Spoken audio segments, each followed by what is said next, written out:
जामनेरमध्ये सहाय्यक महसूल अधिकाऱ्याने तहसीलदारांच्या बनावट स्वाक्षरीने दस्तऐवज तयार करून शासनाची सुमारे 21 लाखाहून अधिक रकमेची फसवणूक केल्याचे उघडकीस आले आहे।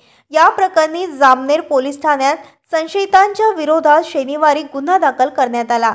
हर्षल विश्वनाथ पाटील असे शासनाची फसवणूक केल्याचा आरोप असलेल्या सहाय्यक महसूल अधिकाऱ्याचे नाव आहे। स्वतःच्या लाभासाठी तहसीलदारांच्या बनावट स्वाक्षरीने शासकीय दस्तऐवज तयार करणे, सदरचे दस्तऐवज आणि आदेश खरे असल्याचे भासवणे, बनावट आदेश शासकीय तलाठी व मंडळ अधिकारी कार्यालयात प्रकरणातील अर्जदार यांच्यामार्फत देऊन शासनाचा सुमारे 21,63,285 रुपयांचा महसूल बुडवण्याचा आरोप संशयित हर्षल पाटील यांच्यावर आहे। त्यानुसार तहसील नानासाहेब आगळे यांच्या तक्रारीवरून संशयित सहाय्यक महसूल अधिकारी पाटील यांच्या विरोधात जामनेर पोलीस ठाण्यात फसवणुकीचा गुन्हा दाखल करण्यात आला। संशयितांकडून गुन्ह्याची कबुली दरम्यान सदर प्रकरणातील शासकीय नजराना रक्कम 21,63,000 रुपयांच्या बाबतीत आपल्याकडून शासकीय फसवणूक झाली आहे आणि सदरची रक्कम शासनाकडे भरण्यास तयार असल्याची कबुली संशयित महसूल अधिकाऱ्याने तहसीलदारांकडे यापूर्वीच भ्रमणध्वनीवर संदेश पाठवून दिली आहे।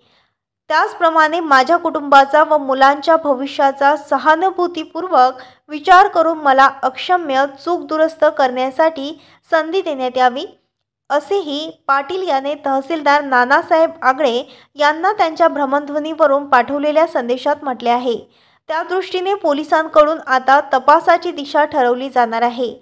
पोलीस उपनिरीक्षक सचिन शिंदे पुढील तपास करीत आहे। शासनाचा सुमारे 21 लाखाचा महसूल बुडवण्यास कारणीभूत ठरलेल्या सहाय्यक महसूल अधिकाऱ्यावर निलंबनाची कारवाई करण्याचा प्रस्ताव तहसीलदारांकडून जिल्हाधिकाऱ्यांकडे पाठवण्यात आला आहे।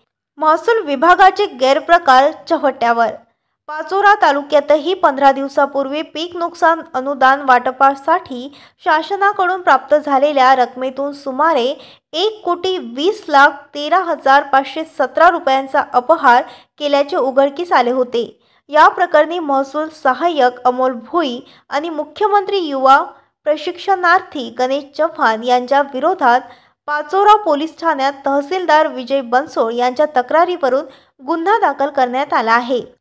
तसेच संशयित भुई यास जिल्हाधिकाऱ्यांच्या आदेशावरून शासकीय सेवेतून निलंबित केले आहे। एकाच महिन्यात उघडकीस आलेल्या दोन्ही प्रकरणामुळे महसूल विभागातील गैरप्रकार चांगलेच चव्हाट्यावर आले आहेत।